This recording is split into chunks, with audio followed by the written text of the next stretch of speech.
Hi, welcome back to Social Science class. I am your Naveen.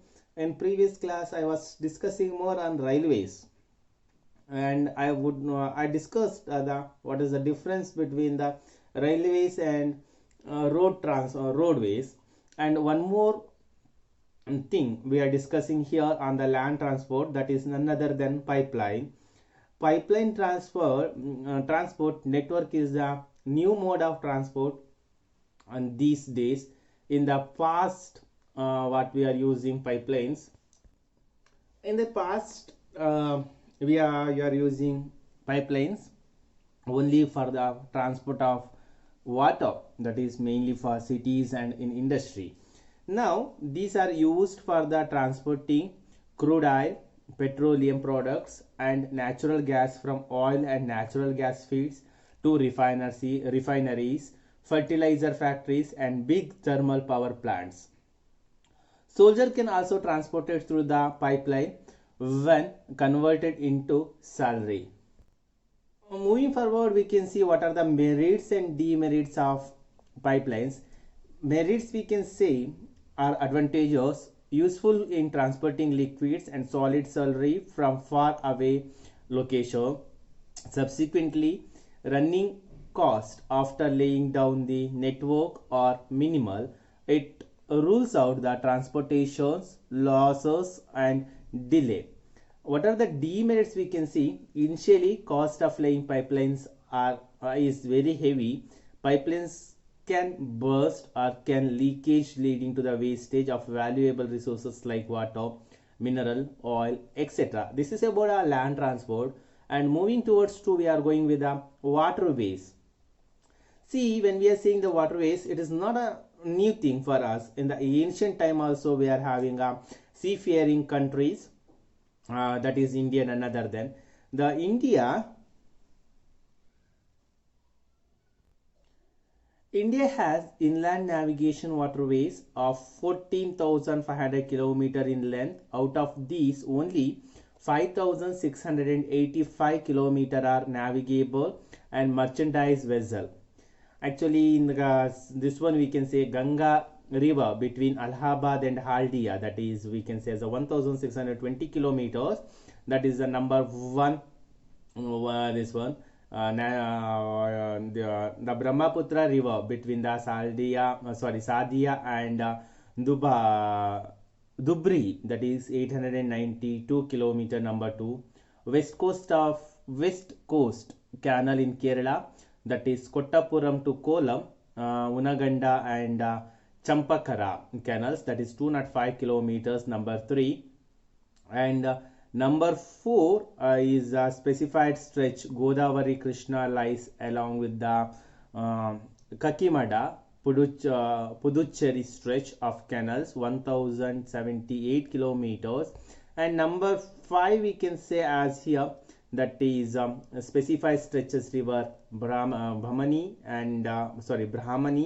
along with the Matai river delta channel, that is of Mahanadi and Brahmi river and east coast canal, that is 588 kilometer. Number 5 we can say. Here we are discussing major seaports in India. Under the Chennai, we can say Chennai is one of the oldest and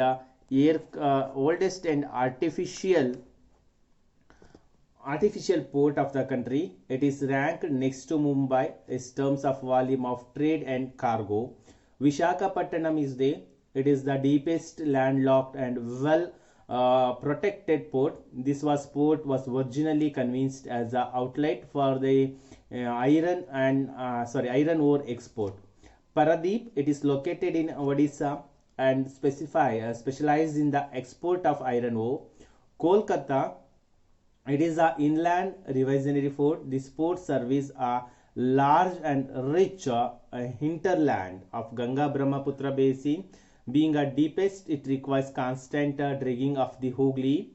Haldia, it was developed as a subsidiary port in order to relieve the growing presence on Kolkata port. And in Karnataka, we have the new Mangaluru, which is for the oil refinery. It is and the trade purpose we are using. Port of Tuticorin. Along with the east coast, we can see the extreme southeast port of Tuticorin. This port has natural harbor and rich hinterland. It is a flourishing trade handlings of a large variety of cargoes to even our neighboring countries like Sri Lanka, Maldives, etc., the coastal region of India. And the other mode of transport, that is none other than airways. The northeastern part of the country is marked with the presence of big rivers, distracted relief and dense of forests. Hence, it is difficult to construct roads and railway lines there. These are frequently floods and international frontiers which require immediate and quick attention from the government authorities. Floods also damage the roads and railway lines. Air travel mode assists to northeastern part of country easier and quicker. This is about the transportation we spoke. What about the communication? Today, the world has been converted into large village with the help of efficient, fast-moving transport. We can proudly say that India is well linked with the rest of the world despite its large scale. Railway, airways, waterways, newspaper, radio, television, cinema, internet, etc. have been contributed to the socio-economic progress in many ways. The trade-off from local and international levels have added the vitality of its economy. It has enriched our lives and added substantially the growth and other. It includes radio, television, newspaper, magazine, books and films. All India Radio broadcast variety of program in national, regional, local languages. Doordarshan national television channels of India broadcast variety of programs ranging from the entertainment, education, sports, etc. India publishes a large number of newspaper and periodicals annually. Newspapers are published in about 100 language and dialects. India is the largest producer of feature films in the world. It produces short films, video features film and video short film. This is about our communication and the transportation.